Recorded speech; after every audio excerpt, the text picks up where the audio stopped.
Now, just quickly change the tune a little bit to domestic politics and domestic things. Hello. Look at this. You won't recognise this, some of you. This is cash. And cash is king. And cash was king on Friday when the entire internet here at Sky and at the ABC and at Coles and Woolworths and Qantas all came crashing down. And guess who the winners were? The people with cash, James. I've just thrown James's cash all on. Was that your bonus? That was my Rita and I are going to help ourselves to that. Some of it's found its way into my jacket. I don't know how that happened. Sorry. No, but I mean, this is the thing, and you know, like, and I think everybody out there knows, you know, these computers become the single point of failure, and when they go down, this is not the first time we've seen this. We saw this with the Optus failure last year. Remember, you know, that affected a lot of payment systems. Having your payment processes rely entirely on electronics is a really great way to have a very weak society. Now, this was not a cyber hack. However, I have spoken to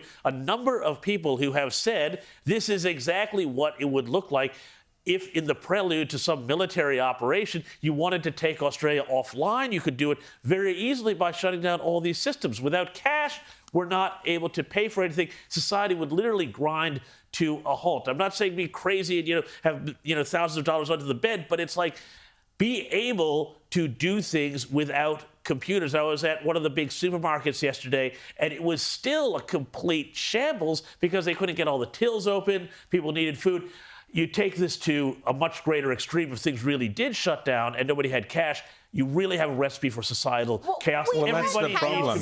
Cash equals freedom. Cash is security and freedom. Friday. Security. And it wasn't just cash issue, paying for things. It was airlines. It was all sorts of computing systems. People just being able to broadcasting. And all because someone pressed a button to do a Microsoft update. I mean, how can our security be so reliant on something so badly protected? How is there no backup system? There are so many questions that are and you find out this company that's at the heart of this, the workers weren't even there Friday. They worked from home. Of course, diversity and inclusion. Why should they go into the office? I mean, Friday's our day off to have our me time together so we can sit around and be ourselves and, you know, look, the woke world, I tell you. Sorry, Rowan, but, you know, like, to defend those CrowdStrike workers, you know, their sourdough starters aren't going to feed themselves, so they really need to be there to look after them. But, you know, this is a very controversial company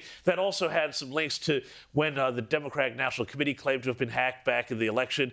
There's a lot of stuff that kicked off in 2016. Hey, I thought I was the conspiracy theorist here. Sorry, you're going a conspiracy hat on here. So, you know, it's just funny where this company's name keeps showing up, and we'll just leave it at that. But yeah, they do have a big DEI statement on their website, so you know they've got the priorities in place. It's all about diversity, equity, and of course, I'm pleased to announce that they are strong partners of the World Economic Forum and Klaus Schwab. So they're doing their bit for the world. So well done, CrowdStrike.